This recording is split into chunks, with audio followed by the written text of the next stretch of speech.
ይህን የመሰለ ቅቤ አብረን እንዴት እንደምንሰራ የምንመለከት ይሆናል። ሰላም ጤና ስጥልኝ ውድና የተከበራችሁ የብራንቱ ተከታታዮች እንደምን ቆያችሁ? ሁሉ ሰላም ነው ወይ? እግዚአብሔር ይመስገን ከኔ ዘንድ ሁሉ ሰላም ነው። ሰላማችሁ በዛ የተትረፈረፈ ይሁን። ቪዲዮ ስትጀምሩ ላይክ በማድረግ እንዲሁም ደግሞ ለቤቱ አዳዲስ የሆናችሁ ሰብስክራይብ እያደረጋችሁ ቤተሰብ እንድትሆኑ ስል ጠይቃለሁኝ። እንግዲህ ይህንን ቅቤ ለማዘጋጀት የሚያስፈልገን የመራኤ ክሬማ እንዲሁም ደግሞ ግማሽ ሊትር ቀዝቃዛ ውሃና ተልጄ ነው የሚያስፈልገን። እንዲሁም ደግሞ የጁስ መፍጫ ያስፈልገናል ማለት ነው። ኦር ደግሞ የኬክ ማቡኪያው መሆን ይችላል ማለት ነው። እንግዲህ በሳህናችን ላይ በረዶ እናዘጋጃለን። ቀዝቃዛ ውሃ እንዳልኳችሁ እኔ የተጠቀምኩት ይህንን ማሽን ነው። የምትፈልጉትን የኬክ ማቡኪያውንም መጠቀም ትችላላችሁ። ይሄ እንግዲህ ያስኩት ክሬማ ግማሽ ሊትር ነው ማለት ነው። ግማሽ ሊትር ነው። ግማሽ ሊትር እንግዲህ እንደምትመለከቱት ያው ክሬማ ሁላችሁም ታውቃላችሁ። የቡክም ክሬም መሆን ይችላል። የተለያዩ ክሬሞች አሉ። በነዛ መስራት ትችላላችሁ። ይሄ ግማሽ ሊትር ነው የተጠቀምኩት። ግማሽ ሊትር ሙሉን አልተጠቀምኩም፣ አልጨረስኩኝም ማለት ነው። እና እንደምትመለከቱት ቀጥታ አሁን ወደ ማሽናችን እንጨምራለን። ማሽናችን ላይ ያው አስቀርቻለሁ ከላዩ ላይ ምግብ ሊሰራበት ስለፈለኩኝ ማለት ነው። እና ሙሉን አልጨመርኩበትም። እንዳልኳቸው ግማሽ ሊትር ነው። እናንተ ቅቤውን የምትፈልጉትን መጠን ማድረግ ትችላላችሁ። ለጸጉር ይሆናል፣ ለምግብ ይሆናል፣ የተለያዩ ነገሮች መጠቀም ትችላላችሁ። እኔ ግን ለምግብነት ለመጠቀም ነበር እንዳጋጣሚ ቅቤ ስለሌለው የተጠቀምኩት።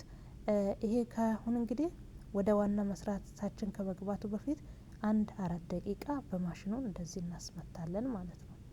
ማለትም ምንም ውሃ ሳንጨምርበት እንደዚህ ማሽኑ ከመታ በኋላ ነው እንግዲህ ማሽኑ ይመታል። ማሽኑ ከመታ በኋላ የምንፈልገውን ያክል ያው እንጨምራለን፣ ውሃም በረዶም ማለት ነው። ትንሽ ደቂቃ ነው፣ ብዙ እንዳትመቱት ብቻውን ማለት ነው። ብቻውን ብዙ እንዳትመቱት። እንደምትመለከቱት እንግዲህ ማሽኑ እየመታ ነው። ማሽናችን እየመታ ነው ያለው። አሁን እንግዲህ አያችሁት ተልጄ ወይንም ደግሞ በረዶ ከውሃ ጋር ቀላቅለን፣ ቀዝቃዛ ነው ውሃም በነገራችን ላይ ውሃም ቀዝቃዛ ነው። እንደገና ደግሞ በረዶ ያው ትንሽ አይታያችሁ ይመስለኛል። በረዶ ነው። በረዶና እንዲሁም ደግሞ እየጨመርኩ ያለሁት በረዶና ቀዝቃዛ ውሃ ነው።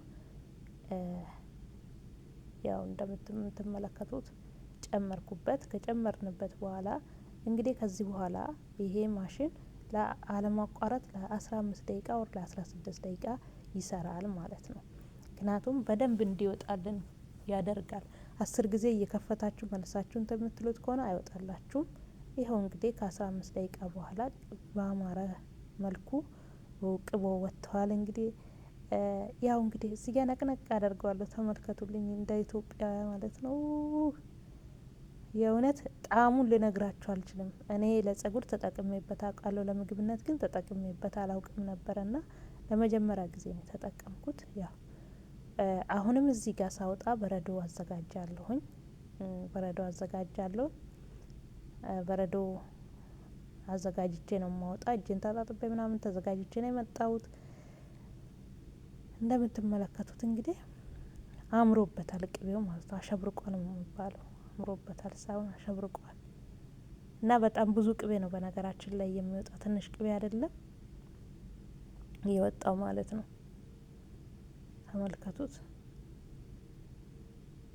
ተመልከቱልኝ ብቻ። አሁን እዚህ ጋር በሳል ላይ እንግዲህ እንደምትመለከቱት በረዶ አዘጋጅቻለሁኝ። ቅቤውን እንደገና እንዳይጣበቅብኝ ነው ቀዝቃዛ ውሃ ውስጥ እጄን ነቅነቅ እያደረግኩኝ። ያው አገራችን ቅቤ ሳይወጣ በደንብ ሳይወጣ ሲቀር ልክ እንደዚህ ነው የሚደረገው። ና ያው ግን እዚህ በማሽን ሳይሆን በእንስራ ነው፣ በወይራ ታጥኖ የተዘጋጀ ማለት ነው። ና ኦኬ። ከዛም በኋላ ያው ብዙ ነው የወጣው በነገራችን ላይ። ግማሽን ሊትር አልጨረስኩበትም ብያቸዋለሁኝ እና አልጨረስኩትም። እንደዛም ሆኖ ግን ብዙ ቅቤ ነው የወጣው። ተመልከቱት። 1 ሲኒ አይሆን፣ ከ1 ሲኒ በላይ ይሆናል። እና በደንብ አድርጌ እጥብ አድርጓለሁ በቀዝቃዛ ውሃ። የቀረም ካለ ፈለግ እያደረግኩ ነው በእጆቼ። እንግዲህ እንደሌላ አረጋገጥኩኝ። አሁን ቀጥታ እንግዲህ ይኸው ደጋግሜ ነው የማረጋግጥ። ይሄ አሬራ ነው እንግዲህ እንደምትመለከቱት ማለት ነው። ዋው ያው ውሃ ጨመርኩበት እዚህ ጋር። ከዚህ ላይ ውሃ ወደዛ ቀንሼበት ነው። ተመልከቱልኝ ማለት ነው ቤተሰብ። እዩት ብቻ እዩት ብቻ።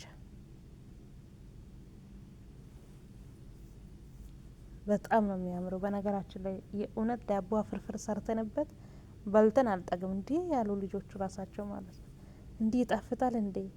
ያው ማለት ታውቃላችሁ መኮሮኒ ምናምን ሲሰራ በዚህ ነው የሚሰራ። ግን እኔ አብዛኛውን ጊዜ እንደዚህ ክሬማ ነገር ላይ ምግቦች ራሴን ብሰራ ብዙ የመመገብ ፍላጎት የለኝም። ያው እኔ እንደምታውቀው ኢትዮጵያውያን እንደመሆኔ ወደ ኢትዮጵያ ምግብ አዘነብላለሁ። ና ግን እንዴ መኮሮኒ እኮ ራሱ በጣም ነው የሚጣፍጠው ሲሰራበት አሉኝ ልጆቹ ማለት ነው። እና እዩት እንደዚህ። ከዛ ወዳው ነው ፋታ አልሰጠውም፣ አነጠርኩኝ። ከዛም በኋላ ዳቦዎችን ነበረ፣ ዳቦ ተጋገረ ነበረ፣ በዳቦ አፈረፈርኩኝ። በቃ ተሻማንበት ነው የሚባለው እውነት ማለት ነው። እና ተሻምተንበት ነው የበላ ነው ማለት ነው። እና በጣም ነው ደስ የሚለው። ከውስጡ ወተቱ እንዲወጣ ብዬ እንግዲህ ነካ ነካ ነካ እያደረግኩት መታ መታ እያደረግኩ መላልሻ አጣጥበዋለሁ። ቅቤ እንትኑ ወተቱ እንዲወጣ ብዬ ነው። አመልከቱልኝ እዩት እንግዲህ በዚህ መልኩ ነበር እንግዲህ ቅቤያችንን የሰራ ነው ቤተሰብ። እና እንደወደዳችሁ ባለሙሉ ተስፋ ነኝ። ይህን ቪዲዮ የወደዳችሁ በኮሜንታችሁ እንግዲህ አሳውቁኝ። ላይክ ማድረጋችሁን፣ ሰብስክራይብ ማድረጋችሁን፣ ለቤቱ አዳዲስ የሆናችሁም እንዲሁም ደግሞ ቤተሰብ መሆናችሁን እንዳትረሱ። በጣም ነው የምወዳችሁ የማከብራችሁ። መልካም ጊዜ ይሆንላችሁ።